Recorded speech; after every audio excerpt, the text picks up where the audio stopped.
and the staff. You may remain seated. Do you swear to tell the truth, the whole truth, and nothing but the truth, so help you God? All right, thank you. May I get a motion to approve the minutes from last month's meeting? So move. Second. All right, moved and second. Is there any discussion? All right, then all those in favor of approving those minutes signify by saying aye. Aye. Any opposed? Hearing none, the motion passes. Mr. Secretary, please provide us a report, if there is one this month, and then explain the procedure for today's meeting. Thank you, Mr. Chairman. I do not have a report, so I'll go into the procedure. The procedure for this meeting will be as follows. I will introduce each case as listed on the agenda. Copies of the agenda are found at the right podium. For each case, the planner with the Division of Planning and Development will give a presentation. Following the staff presentation, the applicant will present his or her case. After the applicant's presentation, the board will hear first from those speakers in support of the application, then from those speakers in opposition to the application, and then finally, the applicant will have an opportunity to provide a rebuttal.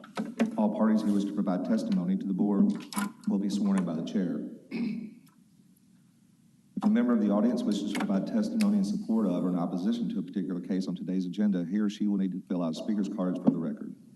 Speaker's cards are available at the front podium. Once filled out, speaker's cards can be submitted to any DPD staff member at the left podium. We do not need speaker's cards from the applicants since their names are already part of the record.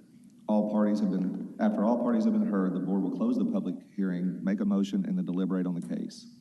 Pursuant to the board's rules of procedure, this time allotted for speakers will be as follows. The applicant has 5 minutes to present his or her case. The applicant may reserve unused time for his or her rebuttal. Those speakers in support of the application have 5 minutes. This 5 minutes is the total time allotted for support testimony, regardless of the number of speakers. Those speaking in opposition to the application have 10 minutes. This 10 minutes is the total time allotted for opposition testimony, regardless of the number of speakers. The applicant has 2 minutes for rebuttal in addition to any unused time from his or her presentation time. These times do not include time for questions from and answers to members of the board. The chair may provide additional time, provided both sides are given an equal amount of additional time. If the applicant or any speaker would like to be heard after the conclusion of the public hearing, or if a board member wishes to hear additional testimony from any party, a 2/3 vote is required to reopen the public hearing pursuant to the board's rules of procedure. Please note that once a public hearing is reopened, both the applicant and opposition will be allowed to provide additional testimony and/or rebuttal. All motions made by this board will be in the affirmative. The private acts governing the board require the affirmative vote of at least 5 members to approve an application, regardless of the number of board members present. The board may also vote to hold an application for a period not to exceed 90 days with the consent of the applicant or 30 days without the consent of the applicant. All section numbers that we refer to come from the Memphis and Shelby County Unified Development Code, or the UDC, which was adopted by the Memphis City Council and Shelby County Board of Commissioners in August of 2010 and became effective on January 1st of 2011.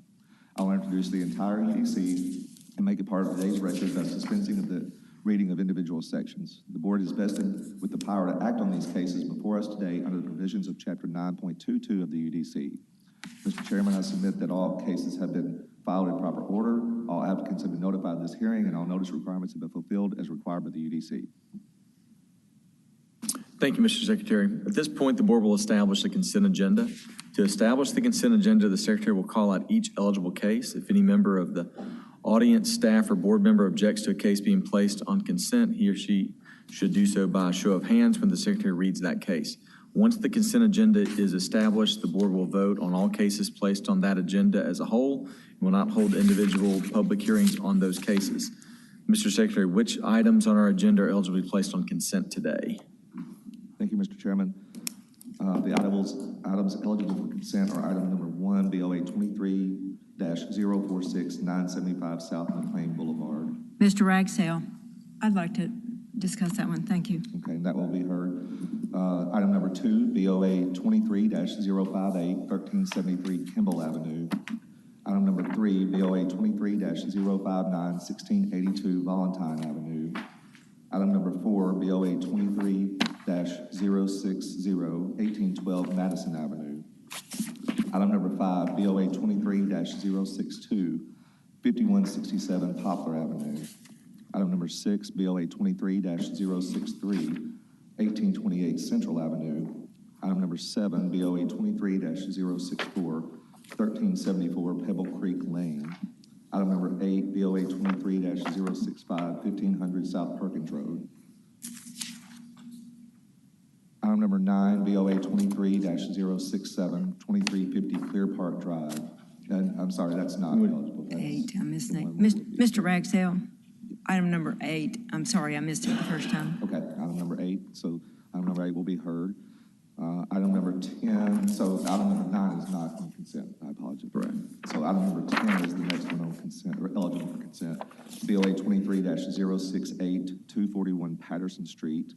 Item number 11, BOA 23-069, 3101 Knight Road.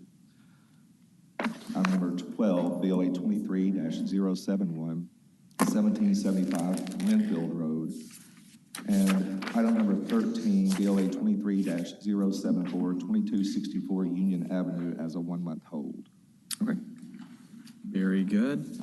So would someone make a motion to approve on consent agenda items number 2, 3, 4, 5, 6, 7, 10, 11, 12, and 13 as a hold? So moved. Second. All right, I'm going to remind y'all, by voting on the consent agenda, he or she affirms that he or she has read the staff report and is in full agreement with all the conditions. Mr. Secretary, may I get a roll call, please? Yes, sir. Ms. Scurlock? Yes. Mr. Campbell? Yes. Ms. Bostic? Yes. Mr. Bruce? Yes. Ms. Baker? Yes. And Chair Raymond? Yes. Motion carries. All right. So if you've come for those cases, 2, 3, 4, 5, 6, 7, 10, 11, 12, or 13, you've been approved or held as requested. So y'all are free to go, and we're going to hear our first case now. Mr. Ragsdale, if you'll call that.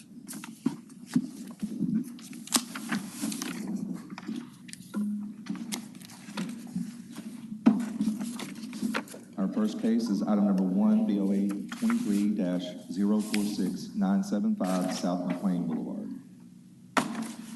All right, is the applicant present?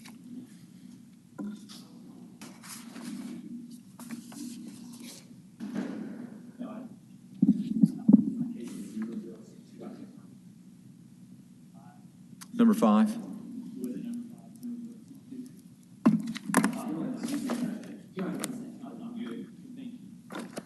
All right, is the applicant present on 975 South McLean?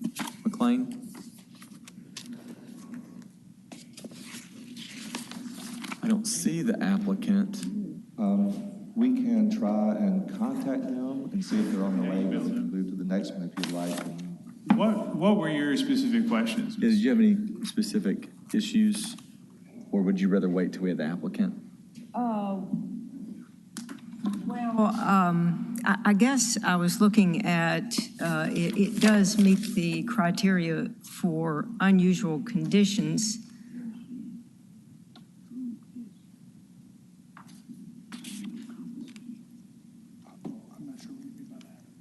Thank you, Ms. Baker. Maybe 1 second, see. I was just waiting for him to, Thanks. yeah. Speak to Mr. Skinner. He was the staff planner. He would know. Apologies. What's the question specifically? okay. Even though I see it meets the unusual conditions and it, I think it means that it would be hard to tear it down and build homes there, single homes, which is what's permitted by the district. But when I just do the math on the thing, it comes out to 46 units per acre. Man, that's high, you know, with a home next door. There's no site plan, really. Is he going to take that outbuilding down? Where is he going to put the dumpster? Where's the parking going to be? I mean, I just feel like, I feel like we're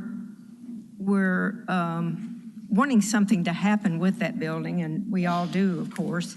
But at the same time, I just don't think we have enough information to vote on it. Well, so, I mean, the applicant, so there's going to be basically 4 units out of the property as it exists. As it currently exists, there are 2 residential units that are within the building, the principal structure, and then the I guess what would be the northernmost section of the building was, I believe at one point in time, a corner store. Then I believe it was sort of abandoned and was lived in by, I think, some homeless people. And then somebody bought it and turned about half of it into a restaurant. The restaurant never really actually opened. And so there will be 3 units in the principal structure. One unit for, or two of them will be already residentially constructed. The other one will be in the kitchen, and then the applicant is intending for that out parcel to be the 4th unit. Well, see, there's not enough parking area to support that. Which is why he requested a variance from the parking requirement. So on the site currently, he's got room for 3. I think, Ms. Baker, since this is not on consent and the applicant's not here, maybe we go ahead and hold it and then. I agree, and what I would like for you to send back to the owner is, we need more details, because it's not at all clear that the parking and the dumpster and everything that goes into a development like this, and you say, okay, 4 units, but 3,750 square feet, that's the size of that lot.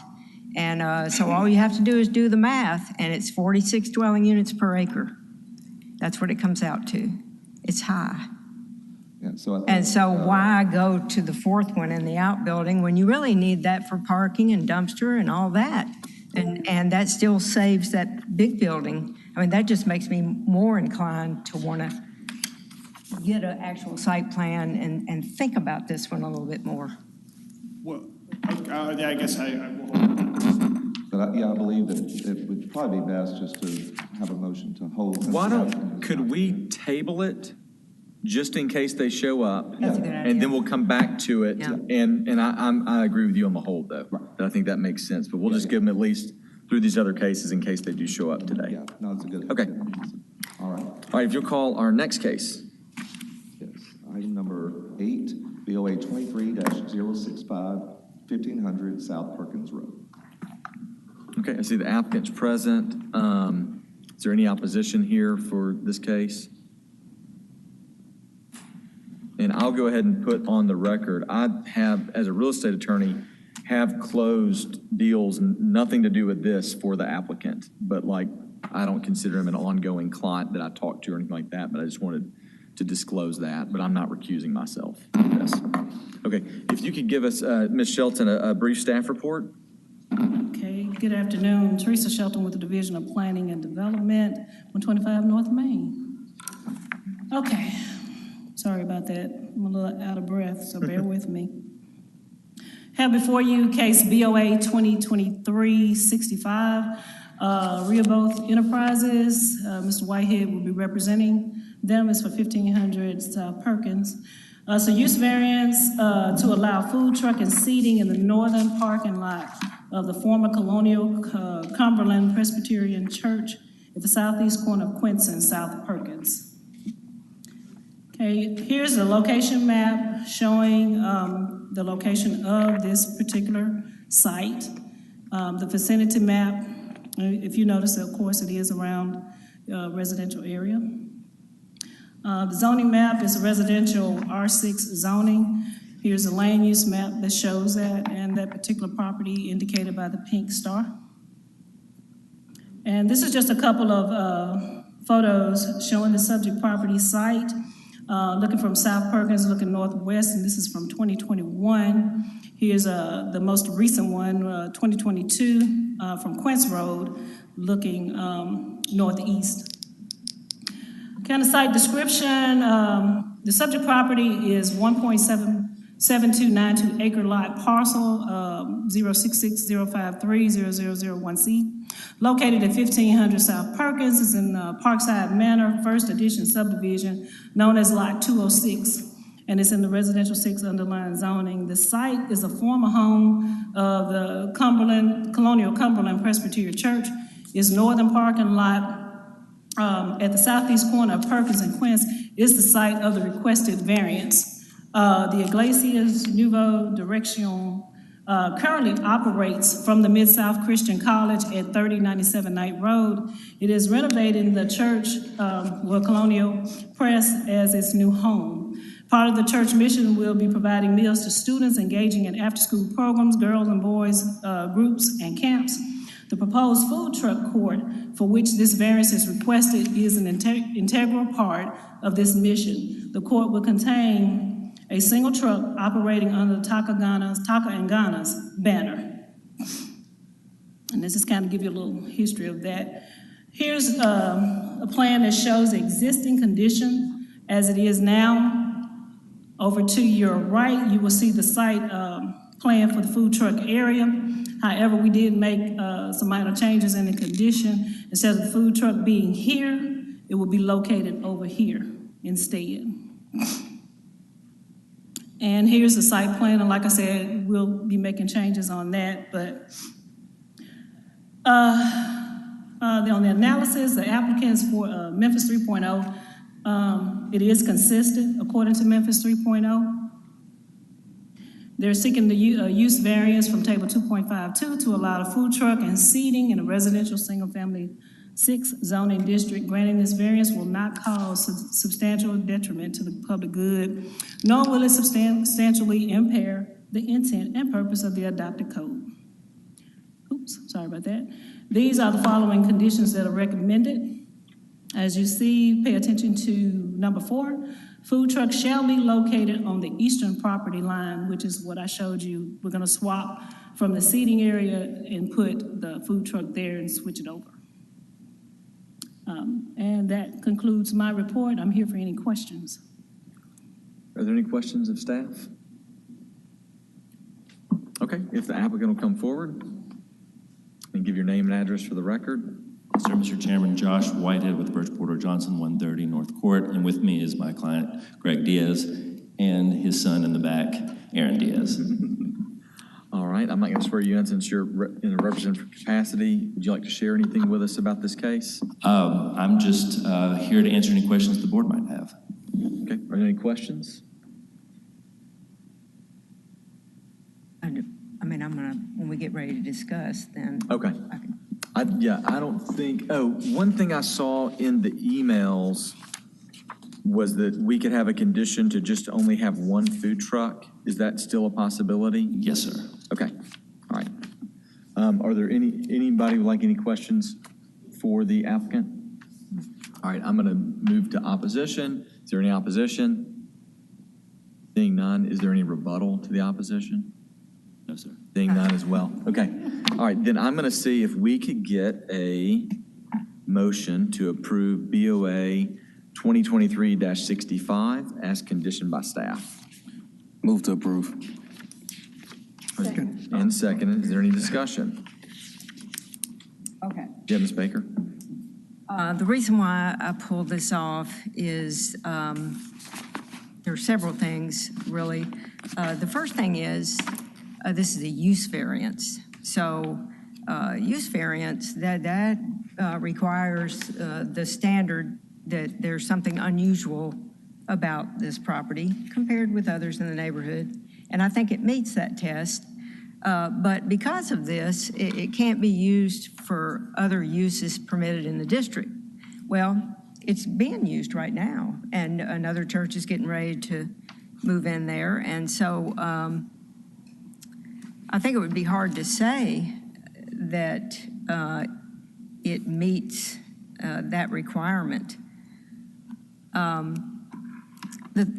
noticed in the 3.0 analysis, it says that one of the recommending factors is that allowing it would strengthen the commercial district. I'm just wondering if allowing the commercial to spread out further rather than keeping it compact on what's already zoned commercial, is that really strengthening the commercial district?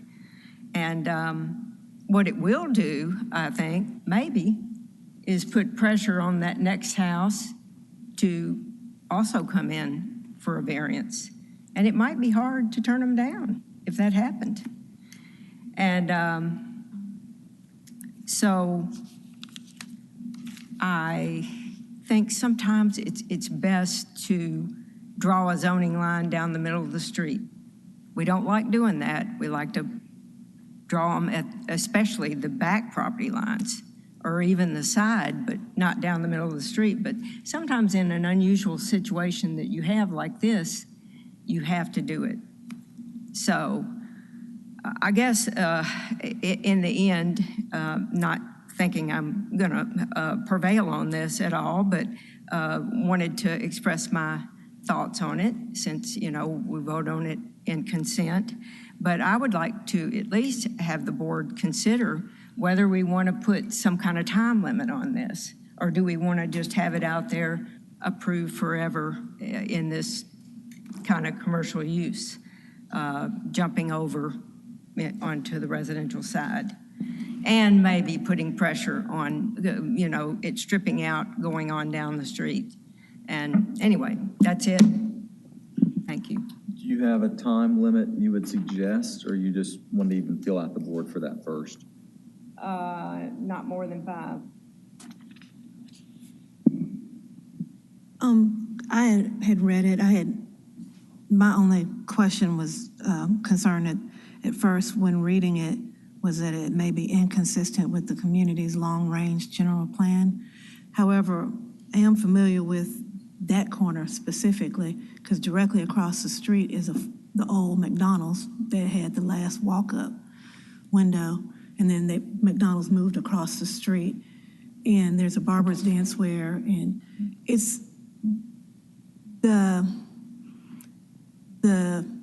area has been combined with that balance of residential commercial for decades, and it hasn't spread despite the heavy traffic and the rise and fall of Mall of Memphis on one end and the rise and fall of the Harris development on the other end. So I don't see it bleeding just from a personal standpoint. So that's why I didn't have the questions, but that was just my point.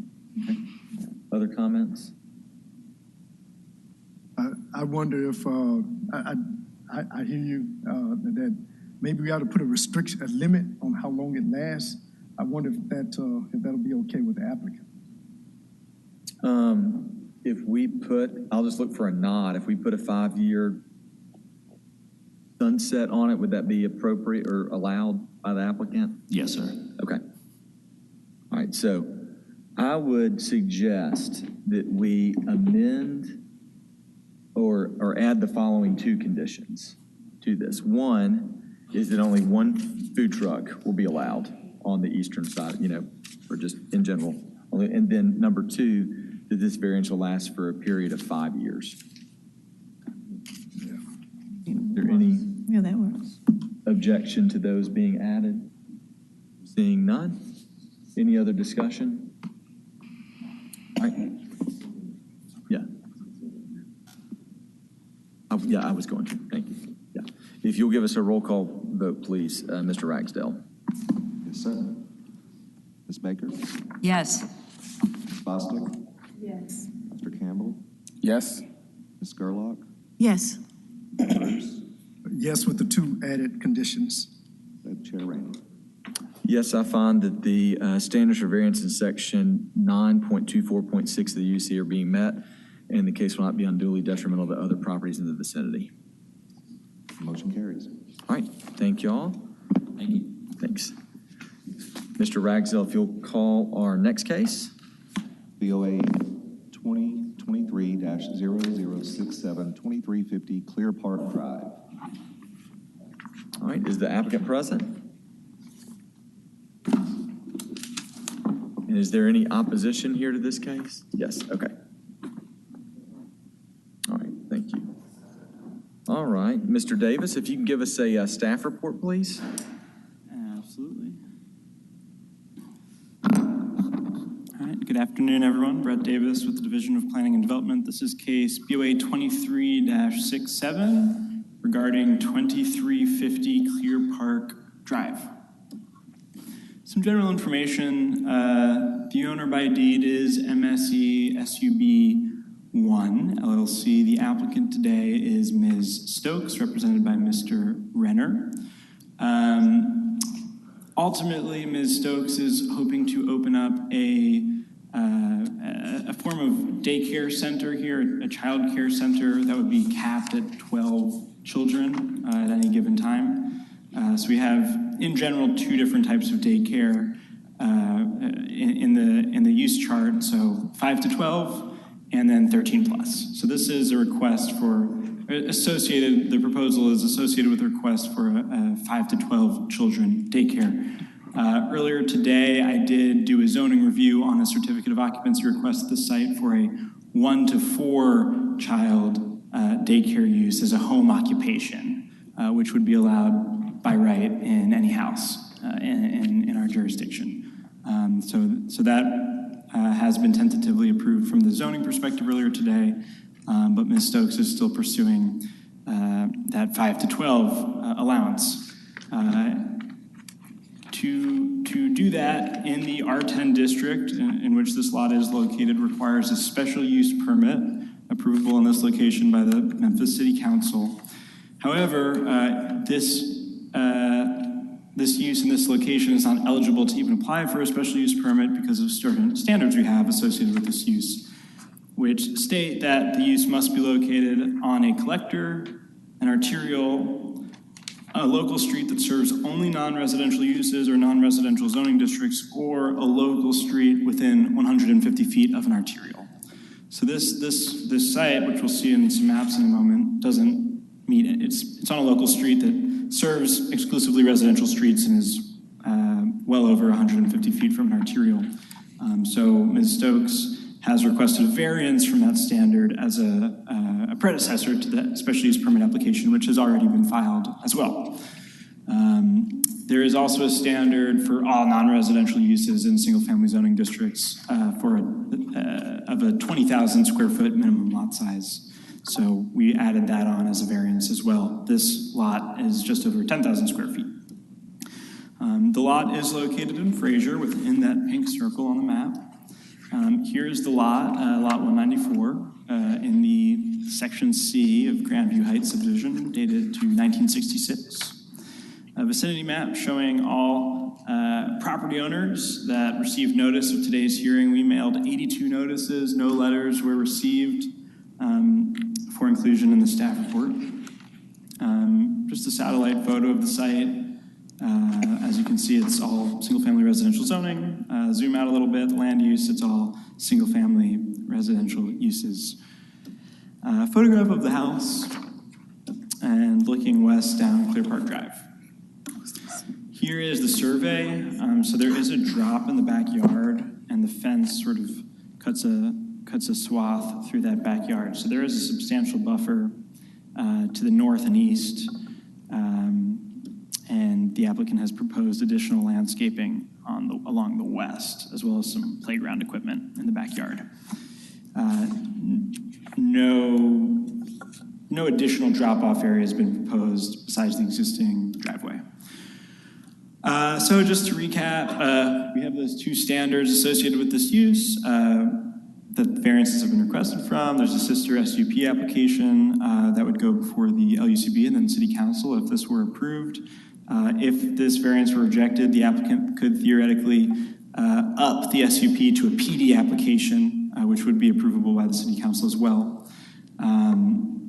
Again, the applicant's proposing the addition of a western landscape buffer in the rear yard, but not any passenger loading improvements. And staff has determined that the variance criteria have not been met. This lot is very similar to all other lots in the neighborhood. And staff also had some concerns about the potential negative impact of traffic generation in this area. And so we are recommending rejection. The only condition, if approved, would be to go ahead and get that SUP approval as well. And any other conditions we would deal with through that process as proposed. And that concludes my presentation. Thank you. Okay. Thank you, Mr. Davis. Are there any questions for staff? Not right now. If the applicant will come forward. Sure. I got a quick question. Is this home occupied by the applicant, or is this strictly for use as a business? I think it's going to be occupied. I'll have 2 uses. Okay. or we can ask.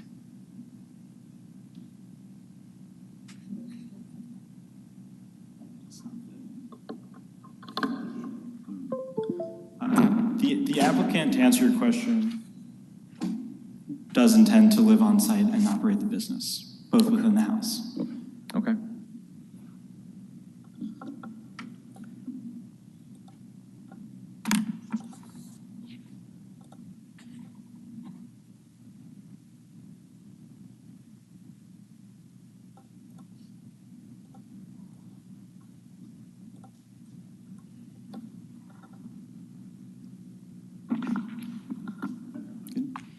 I'll just stand here if that's acceptable. Yeah, that's fine. Mark Renner with Renner LDCS. you I'm give with your- the applicant, representing the applicant, Ms. Tamina Stokes, Thomasina Stokes. Could you give your address We would disagree too? with staff recommendation. Could you give your address too? Go ahead and give me your address as well. For My the record. address is Yes, sir. 6428 Briargate Drive in Bartlett. Okay, and do you swear to tell the truth, the whole truth, and nothing but I the do. truth, so beyond? Is the applicant going to also, or Yes. if you'll go ahead and, if you'll give your name and address real quick as well, we'll swear you in as. Yes, Thomasina Stokes, 2350 Clear Park Drive, 38127. And Okay. I do swear. Yeah, and you swear to tell the truth, the whole truth, and nothing but the truth, so God. Yes. Okay, go ahead. All right, Mr. Renner. If you can see the overhead use chart that's on your screen, it does seem to show that a child care center for 5 to 12 persons requires that special use permit, as does the larger group or child care center of 13 or larger spaces which has an open box. Now, if you actually drop back down into the Article 2.9, again, it shows the same thing, but it's difficult to say that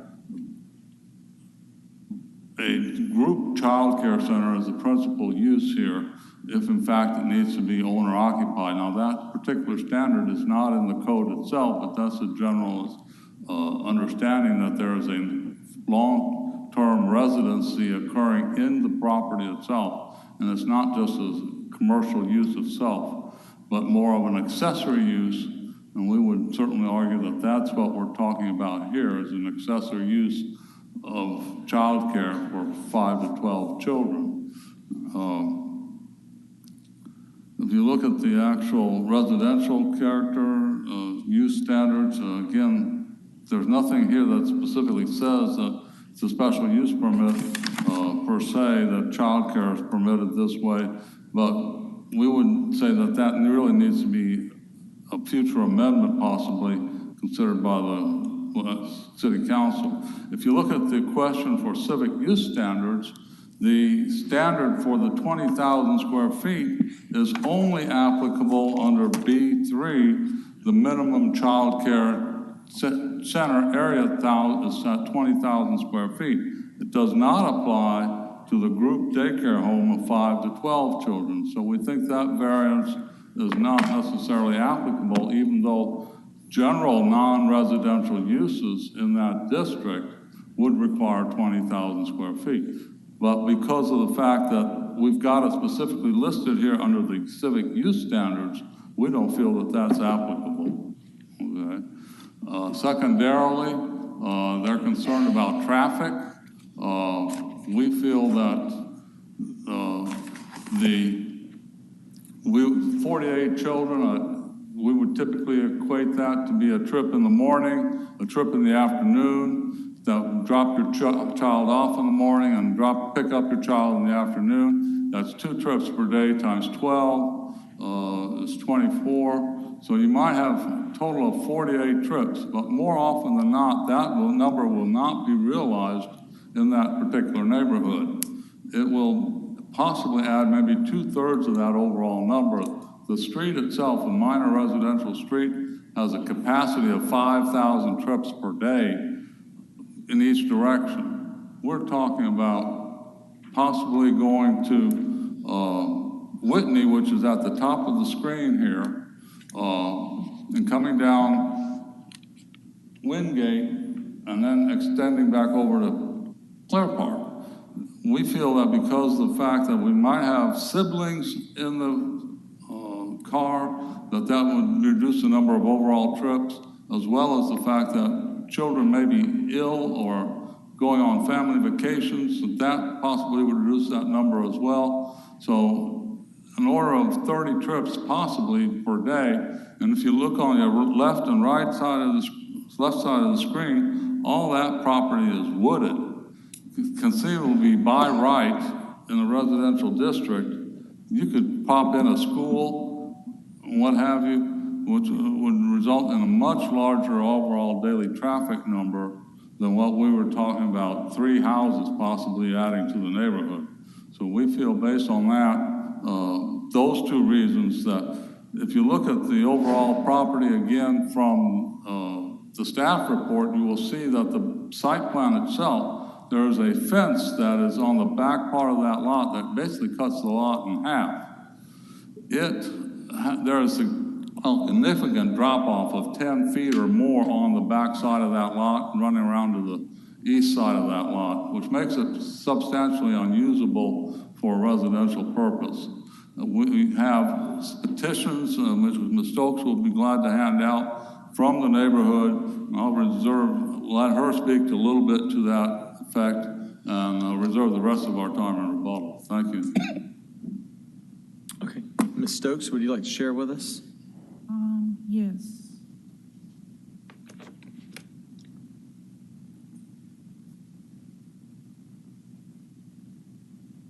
The paper that you're about to receive, on the back, I actually went out there and knocked on my immediate neighbor's doors up my street, Clear Park, and on the back side that meets my property line.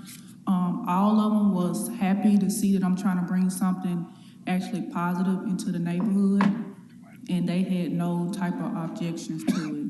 I know it's a residential area, we will keep it that way, but it's pretty much just to bring much needed help, especially on the weekends. We have 2 major companies in the area, the Amazon and Nike, and a lot of people struggle to get childcare, especially on weekends. And my neighbors, like I said, on my immediate street, who meets my property in the front and on the back, they all was for it. I have a map where you can see the houses that was okay with it. I tried to get more houses. Unfortunately, I just had surgery, so I was limited amount of time that I could get out there to try to get those signatures.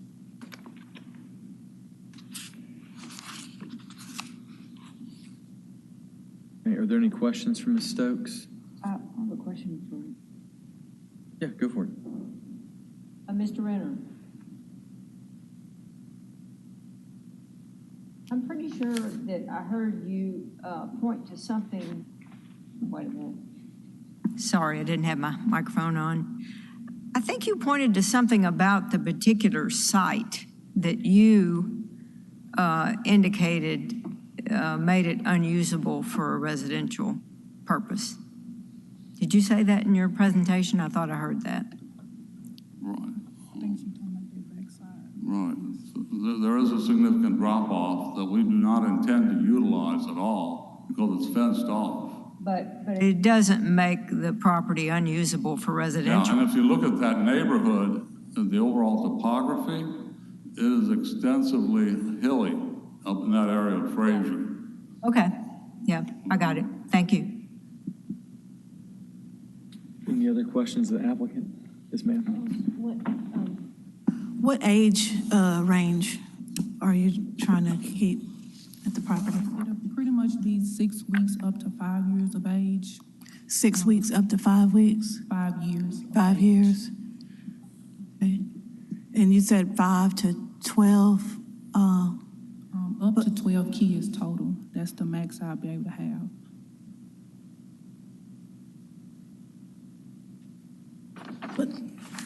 But the max for the ones that are like 2 and 3 and younger, isn't that a smaller? Newborns, Yeah, I will not be able to have no more than 3 at a time. Right. But any kids that's like between the ages of toddler, I think it's 2 years up to 5 years, I can have up to 7. I will have help there, of course. I have my sister, she'll be helping with me, and my mother. Are you already living in this house or looking to move in soon? No, I've been in the property for 8 years. Okay. Is there a capacity that would have, and I think you mentioned it, Brett, I can't recall, but is there a capacity that would have been by right for this location? So we allow certain home occupations as an accessory use to residences, and we do consider, it's not explicitly stated in the code, but we would consider up to 4 children to be a permitted accessory home occupation. Home occupations come with their own set of standards, so no employees can work there that don't live there. A cap on 25% of the ground floor area can be used for the business. Hour limitations, keeping it residential in character. And again, Ms. Stokes did apply for a CO, a certificate of occupancy, which I believe was required by the state licensing agency for that 1 to 4 4-child limit, and we did approve that. The building department still needs to give it the final okay. So yes, and we would consider that to apply to any residence in our jurisdiction. Okay. Any other questions? All right, we're going to move to the opposition. We'll come back. Y'all have roughly 4 to 5 minutes of reserve time, so you get 7 minutes of rebuttal. And so we're going to move to the opposition. If the opposition will come forward and give your name and address for the record. My name is Marvis Rogers. My address is 3059 Victoria Park Cole. Okay. Do you swear to tell the truth, the whole truth, and nothing but the truth, so help you God? Yes. Okay, go ahead and speak with us. I'm speaking on behalf of the Mountain Terrace South End group of concerned residents. And here we are, 6 of us here. I also got consent from the neighbors. I got 30 signatures here. Our first reason for the protest is that, first of all, we don't want a daycare center in our residential zoning. And these are the reasons. First of all, the applicant did not request a meeting with the residents to inform us of their intent to have a daycare center, especially if the house was purchased for that reason. From my understanding, Ms. Stokes just purchased this home. We needed to have known the specifics for the center. The immediate areas of the house in request there's a home daycare just about 2 blocks from there that we feel accommodates the number of kids in that age group. There are not a lot of kids in this area. These are mostly retired residents, elderly people.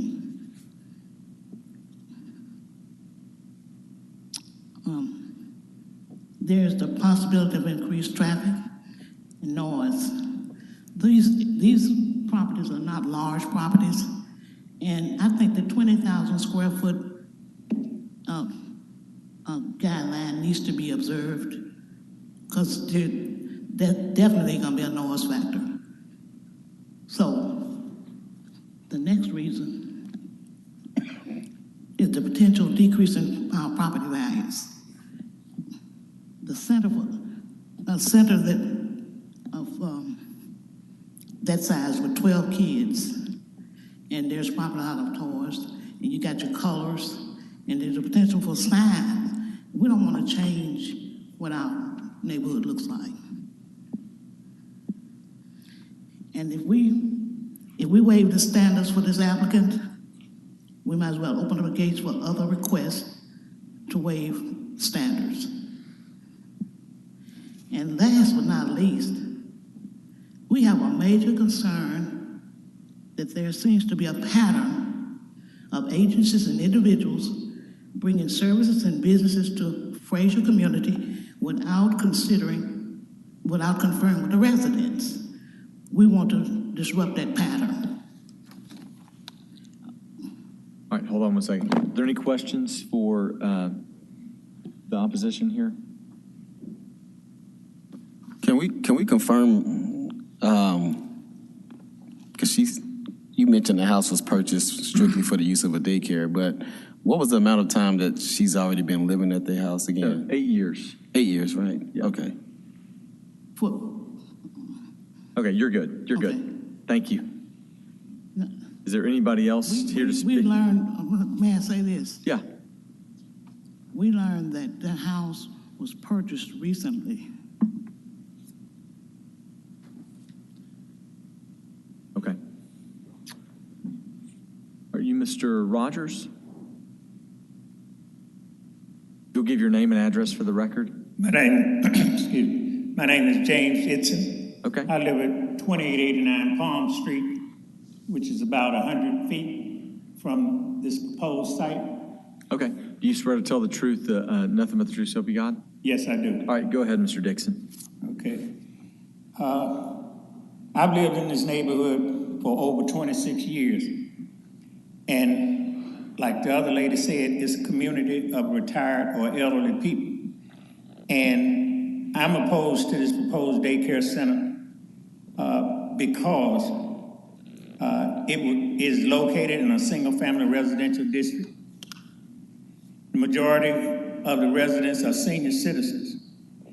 And I know that it asks for a variance on the 25,000 square feet. This lot only has 0.48 acres, which equals to 10,822.88 square feet. And the zoning standards require the lot to have a minimum of 20,000 square feet. It's not located near or on a major street. This would bring in excess traffic to this residential area. And when I did research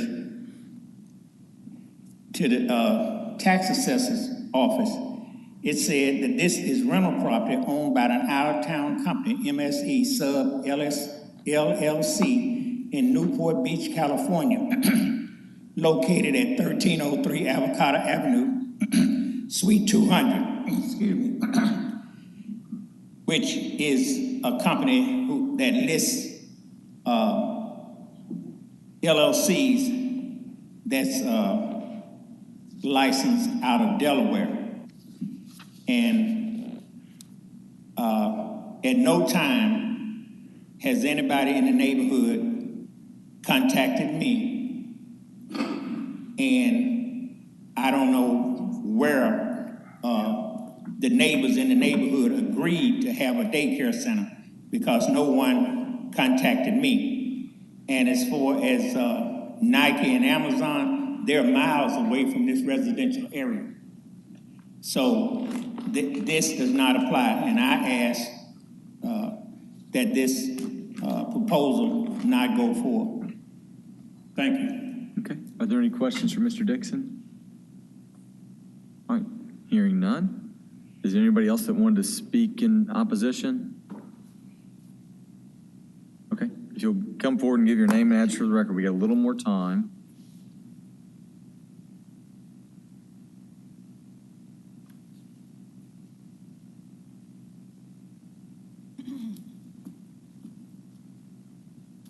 Mr. Christian, good afternoon. Name and address for the record. Laura Marshall, 2784 Mountain Terrace Street.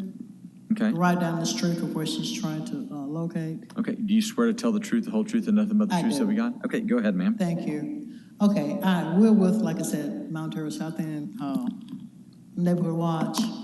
And like the gentleman said, and also Ms. Rogers said, majority of us have not been contacted by the company or her to locate in our area. And I'm not sure if she's aware, we've had problems in our area with speeding. And if she's gonna put a daycare in there with small kids, she needs to be aware of what's going on, what's happening in our neighborhood. Because we've had excessive speeding in there, people are doing donuts in the street right at the corner and all that. So that's a liability for her, having kids in that location. So we're trying to, actually just trying to get a hold on that. I'm with the police department as well, Ambassador. So we reach out to them concerning this issue on a daily basis. It is a problem. So like I said, but she just need to probably contact Neighborhood Watch, the police department, to get some more information on what's going on in the neighborhood, because they've really had major problems on speeding in that area. And a lot of accidents that's occurred in people's yard. So I just want to let her know that this is what's been occurred, okay? Okay. Thank you. Are there any questions? All right, thank you very much. Anyone else? We have a little more time, but not much. Okay, then we'll move back to the applicant. I think we said we had 7 minutes if you need it to rebut.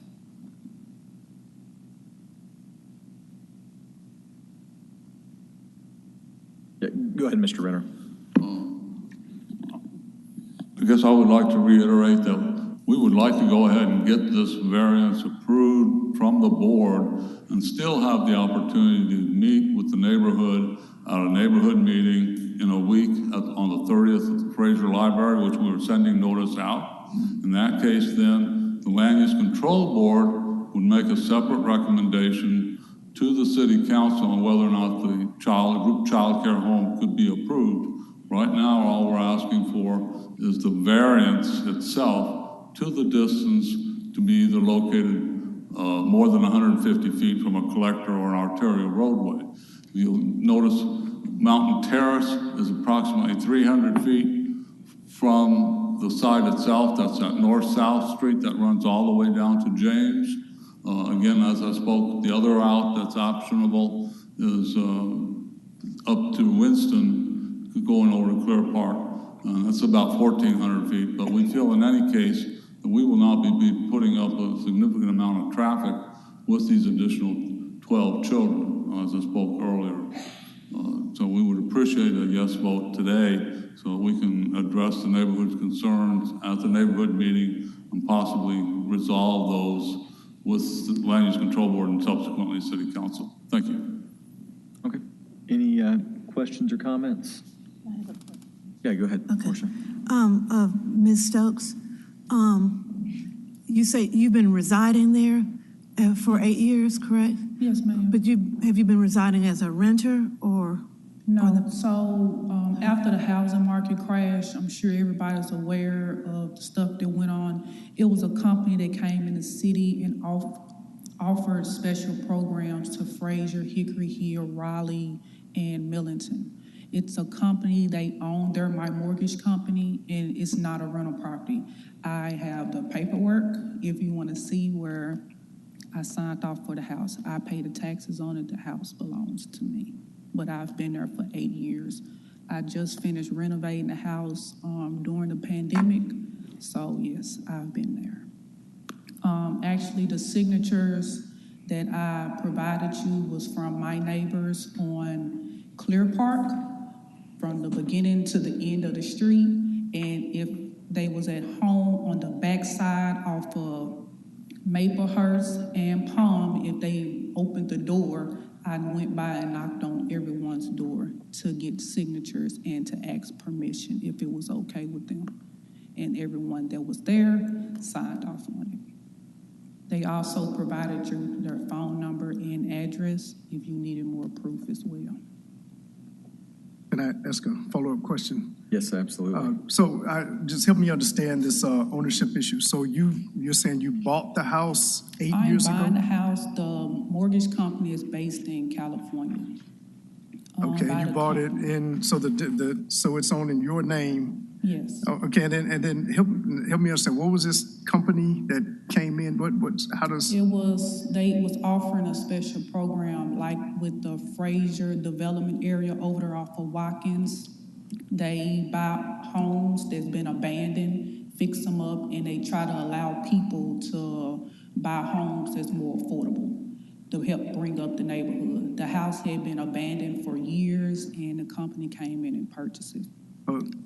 So the company purchased the home? Yes, they're my mortgage company, so I pretty much paid my mortgage to them. but. So is it like a lease purchase type thing? No, it's not a lease purchase. I just That's don't what see it you on is. title to the house. Yeah. Like, there's been recent deeds on it, but none of them, they're always between companies, never your name is. Well, I And have. I'm not saying you're not doing something, I'm just trying to, we're just curious what the deal is. I mean, you went to an attorney's office and you have like, Yes, I have the deed and everything that I had to sign off on. And I have a copy of it if you need to see it. okay, Yeah, it looks like, just looking at the public records, it looks like some company owns it, so I'm not sure if you're aware of that. Well, the company, that's the mortgage company. They own it. I pay it to them. Once I'm finished paying on it, which I've been there 8 years, I did a 20-year loan, it'll be mine right in full. okay, so it's a lease purchase. No. Well, you're not on title to it, so if you think you are, you're not. Make sure Well, you I talk, had to sign the deed. well, there's make sure you multiple talk to an deeds. attorney, because it I doesn't just- look like that. I'm sorry. No, I'm sorry, you started, I should have stayed out of your way. This may or may not be relevant, but go talk to an attorney about it, because the public records aren't matching what you're saying. They So- won't change it in my name into public records until it's paid off in full. That's the Okay. paperwork.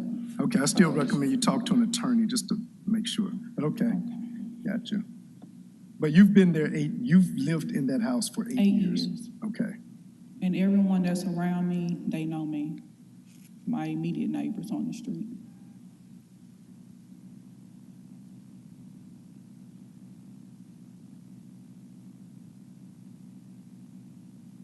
All right, any other questions? Okay, hearing none, thank you. If we could get. well, let me No, ask go one ahead, more sorry. question. So, I just in line with what we were just asking, I guess it's not a good question. I was gonna ask, because it looks like some company has title to the property. Do they know that you're trying to use? Yes, And you say and it's your mortgage company, do they know you're trying to use the house? I have an email They care? from them. They told me I was free to do whatever I want with the property. It was totally up to me. Even if I choose to rent the property out, if I decide to move, I have right to do that. I have went through an attorney. Everyone is aware of what I'm going through. So I've been there 8 years. If it was anything fishy, they would have told me from the beginning. Okay. Yeah, just so you know, for me, whether or not you own this house doesn't really matter to me.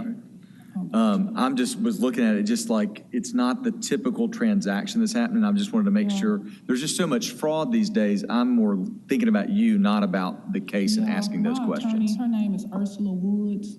So that's who I went through, and Yeah. she's well aware, and she said everything was pretty much legit. Okay. What we went through before I even signed. Gotcha. Okay, yeah, I know Ursula. Okay. Any other questions? All right, thank you very much. Thank you. If we could get a motion to approve BOA 2023-67 as conditioned by staff. So move. Second. Been moved and seconded. Is there any discussion? You said yes? Yeah. Do you want to go first? Oh, I'm formulating, because my discussion, it's on a number of levels. Because she is servicing a clientele that works 24/7 with the Nike and Amazon, that's drop-off and pickups 24/7 in a neighborhood where I can say, we could just say 50-50 as far as on board. And, the household business does allow for you to be able to keep 4 kids. From ages 6 weeks up to 5 years old, you're limited. Once you hit the ones that aren't potty trained, you're limited just by Tennessee law on how many you can have per person anyway, which would put you under that number. So I'm on the fence really about letting this go through because so many other issues are just there. It's not amenable to the location. If you were to find a property that were, start small, childcare there, and then grow and find a more suitable property, that would be what. We're in discussion now, the Right, public we're in- portions. We're in, that's the route I would suggest taking. I'm just a little on the fence of opening up that can of worms with the issues that are going on in the neighborhood. I'm also familiar with that area. Yeah. Yeah, I don't know that I'm even on the fence. I don't even get to where you are. I'm not as I much mean, on the fence as just there. because, I know what you mean, but Yeah. just because Okay. I don't see anything different. I mean, there's the drop off in the back, but that doesn't make this any more amenable to a childcare than a house Yeah. in a neighborhood full of houses. Right. So I don't know that I have even, while I don't know that I get to even think about whether or not it's amenable to the neighborhood because I just don't think it qualifies for a variance. Right. I agree with that. I haven't seen anything in the report or heard anything in the presentation that convinces us that there's something different about this property that we should consider approving a variance to the requirements. And so that's how I feel about it. Yeah, and if this is really more for my information. You know, we've got an application from someone who looks like not the owner of the property. I know she says she is, and there's probably some confusion there, but, you know, can someone who's not the owner of a property apply for a variance? And does that, I mean, is that something that would be an issue? I mean, Something to think about. Is that an issue? But the applicant does not have to be the owner. It can be somebody else. Like you know, we've done that plenty of times more in commercial things where people are leasing spaces and they come in for the variance. I think we have power there. But okay, understood. Any other comments? I have a question, and it might not be necessarily for this board, but I know the reason you're approved 4 or less by right is because there's a certain level of reduced life safety related issues when you're dealing with 4 people in your home.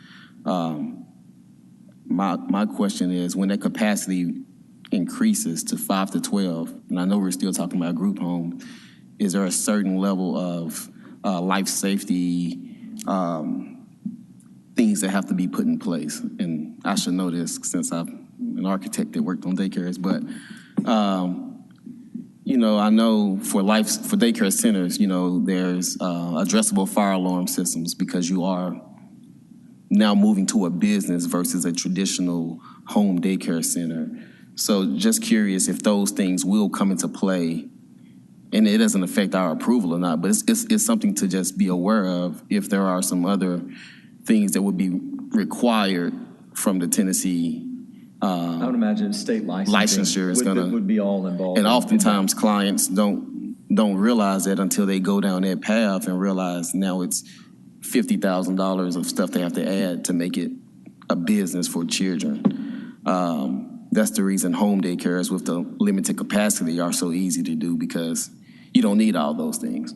So just something to consider, because once we move into this higher capacity, it could bump us into being a true daycare center, or, you know, so I'm not sure what the answer is to that, just something to think about. Just putting it out there. Yeah. Any other questions or comments?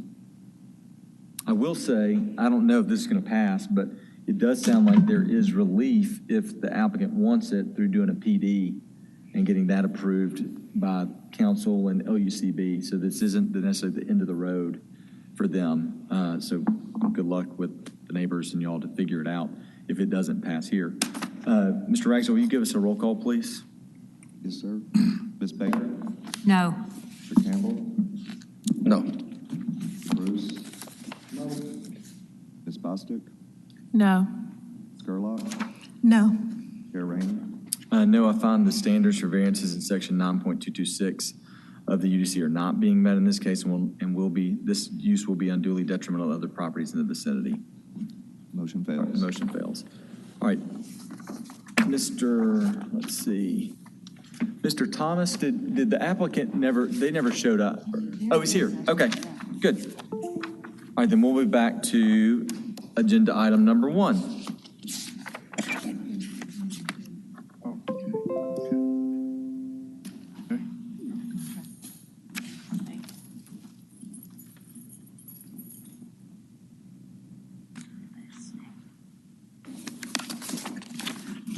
While you can.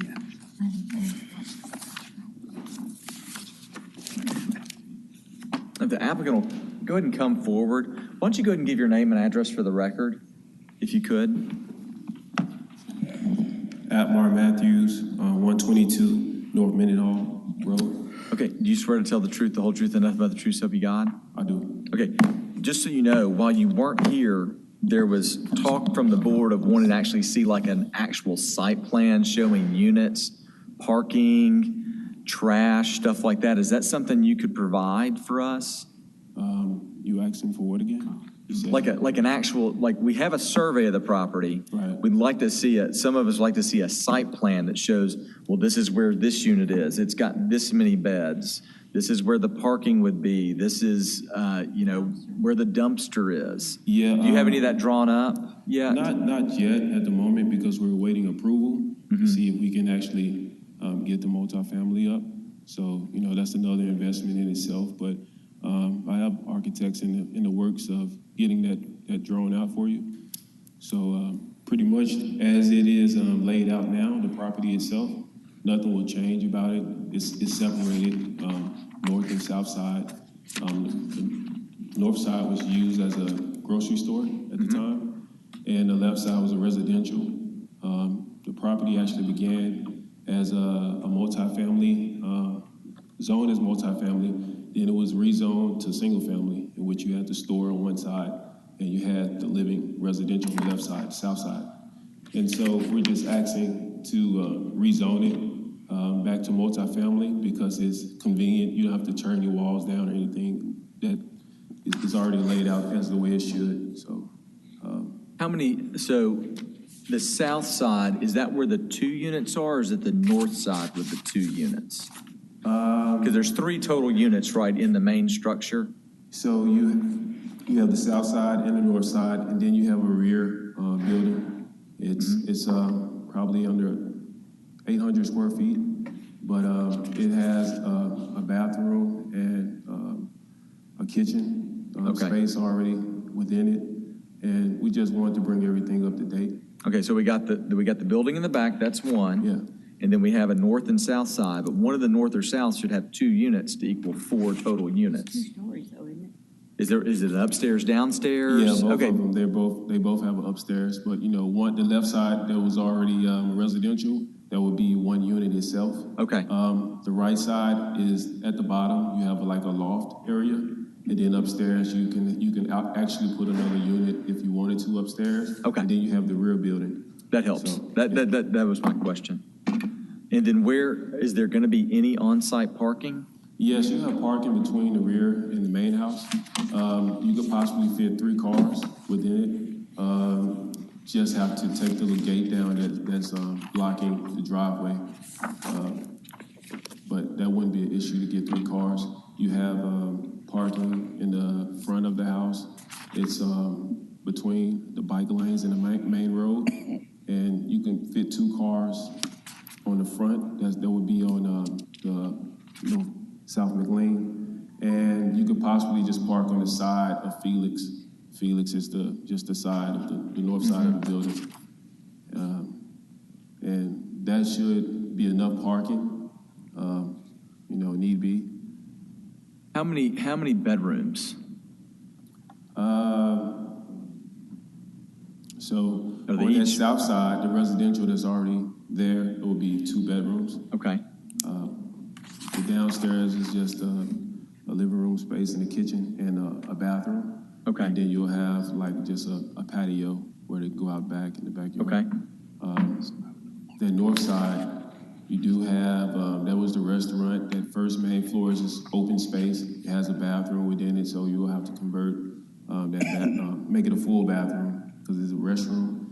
And upstairs, above that loft, would be another residential in which it does have a kitchen and a bathroom already installed, so it would just have to be updated as well. But how many, on the north side, on the upstairs, downstairs, how many total bedrooms? You'll do 2 bedrooms. Two each? One downstairs and one upstairs. Gotcha, okay, Yeah, perfect. It's a smaller unit, so. Gotcha, okay, that helps. And then, of course, there's one in the back. Yeah, the one At in the 800 back. square feet. Yeah. So really, 5 beds, 5 bedrooms in the whole thing, okay. All right, are there any other questions? Well, I just, I can't look at that survey that you submitted, and I see where the open area is in there, and I see the unit in the back. But when I tried to think about where, a parking space is going to be 9 by 19, and you're going to have 20 feet of drive aisle to get in there. You got to be able to back out. You got to get a truck in there to get the dumpster. I don't see enough room there to do all that. So are you speaking for the work, the process of What construction? I'm saying to you is, I don't think we have enough information from you to make a decision right now. That's what I'm saying. At least I don't. Yeah. So I'd like for you to come back with more of a drawing about your parking spaces, your drive aisle, your dumpster, and so on. And I don't understand.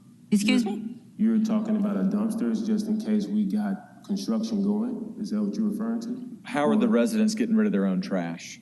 How do the residents get rid of their own trash? Yeah, I mean, like, a lot of times when you have a multi-unit place that has a dumpster, or, I mean, are you doing trash cans, different, like, We'll do trash rollaways? cans. I work with a company, and they have a fourplex right off of Young Avenue, and it's downstairs, upstairs, downstairs, upstairs. He does Airbnb, and in the back of that, he has 4 trash cans. And on Thursday, wheel the trash cans to the front, and it works that way. It's pretty convenient. Instead of putting a big dumpster, it's not like an apartment complex. You just have like one person here, 2 people there, and I don't believe they will accumulate that much trash where you need a dumpster place. Right. It's just residential. Gotcha.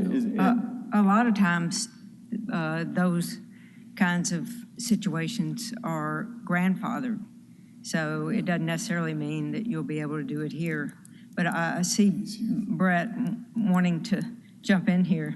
Seth, yeah, sorry. So it's important to note, so part of he's seeking a variance from the amount of parking required. I mean, that's one of the reasons he's here before the board.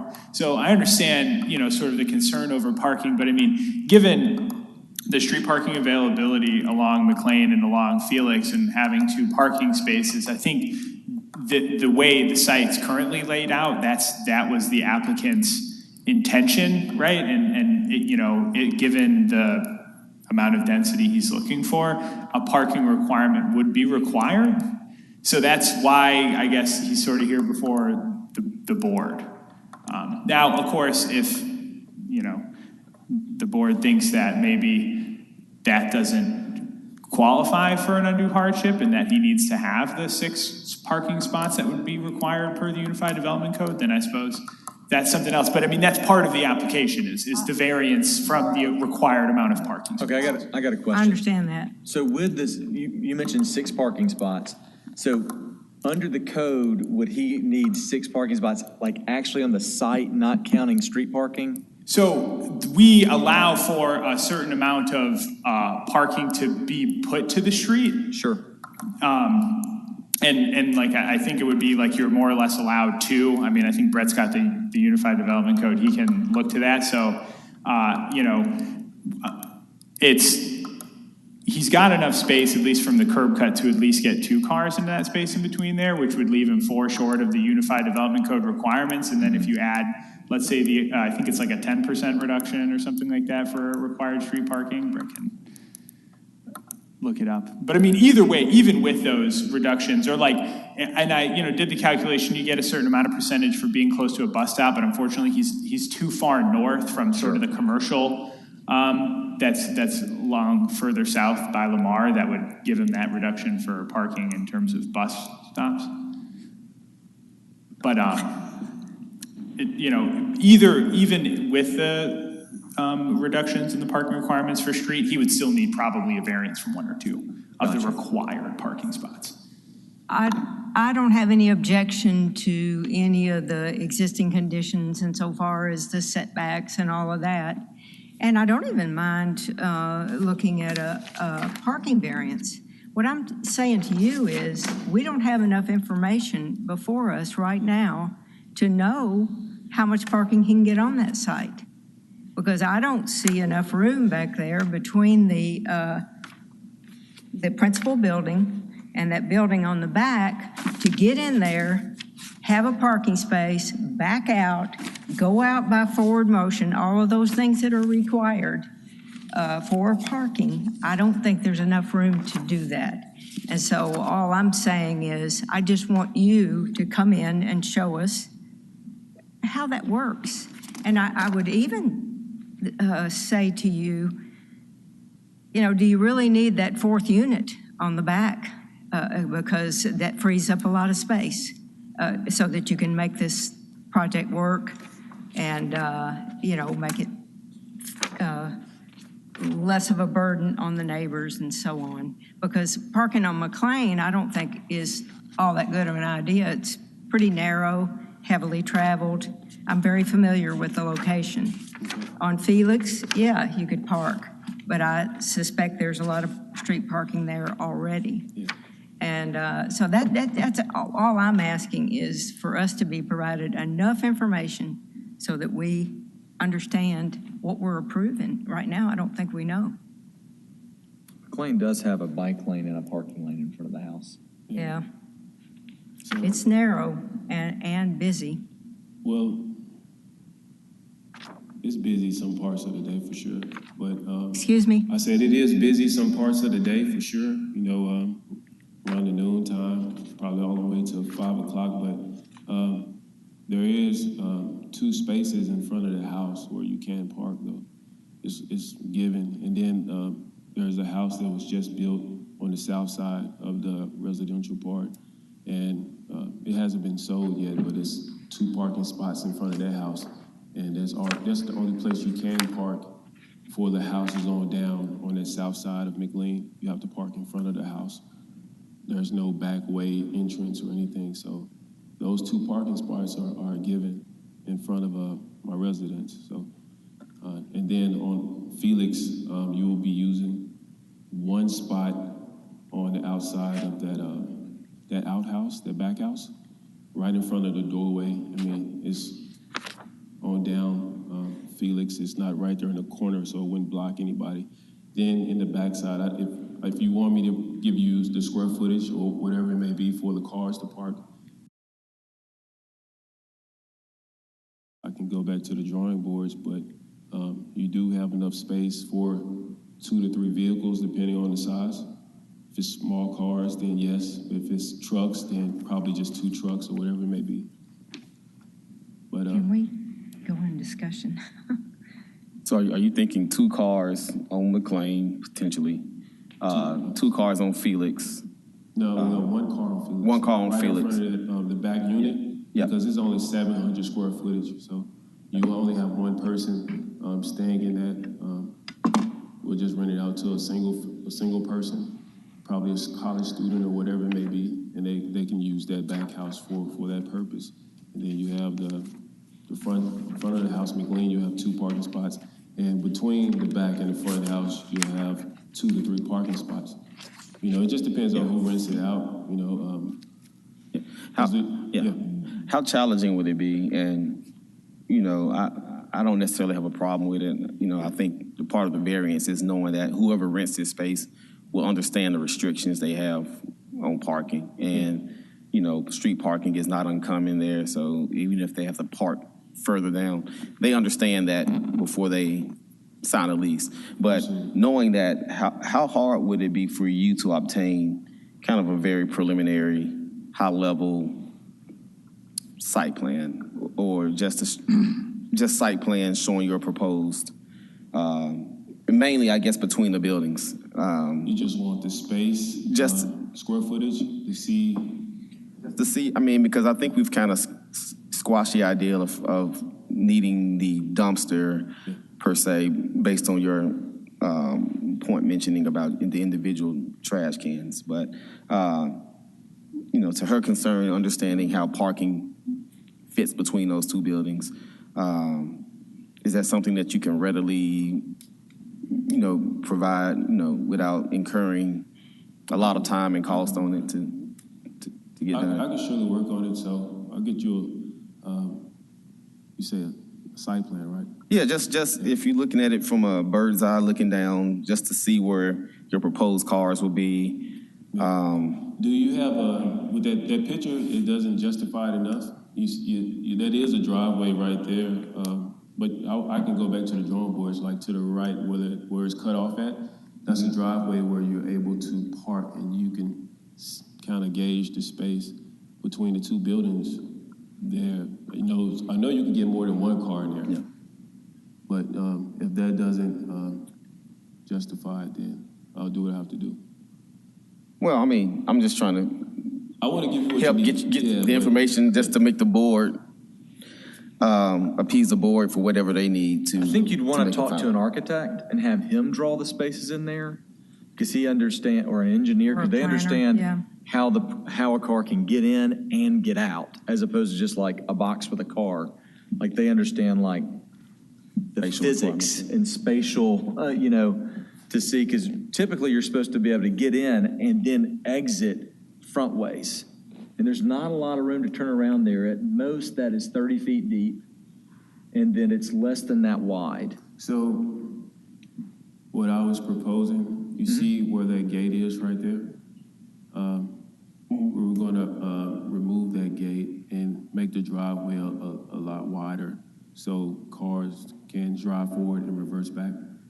Well, no, but you're supposed to be able to pull forward in and pull forward out is what You have to have room You have to be able to turn back- around inside. Back up and then go forward. And that's what I don't see on this, room to do that. Yeah, I agree with Mary, because if you gave a site plan too, and have them locate where you're gonna put the trash cans, because once you get 4 trash cans that people are rolling back every day, that's equal to the width of a small dumpster. So, yeah. I think we'd be okay if just listing the number of bedrooms, like we don't need the plans. Right. Like here's where the bathroom is, isn't necessarily important. If you can just where the number of bedrooms on it, just showing it, so that becomes part of the site plan.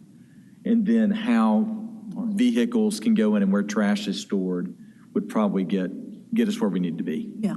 Well, and I just want to mention one other thing about this, and I hope that you will consider, because that outbuilding, to me, when I look at it, looks like it's not in all that good a shape. So you're maybe making a big investment there.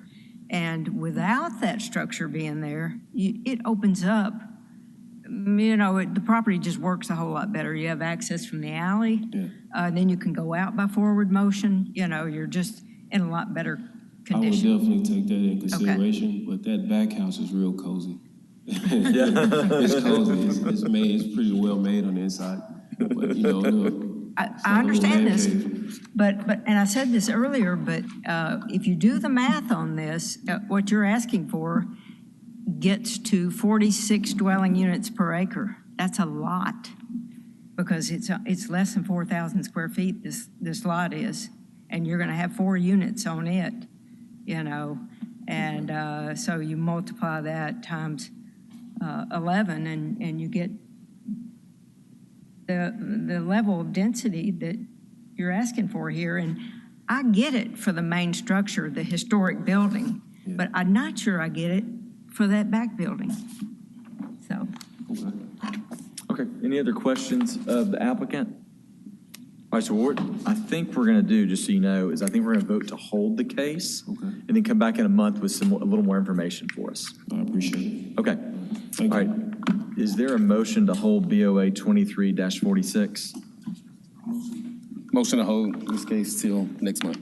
Second. Any discussion? Hearing none, all those in favor of hold signify by saying aye. Aye. Any opposed? Hearing none, the case is held until next month. Mr. Ragsdale, do we have any announcements? We do not. Okay, with that, this meeting's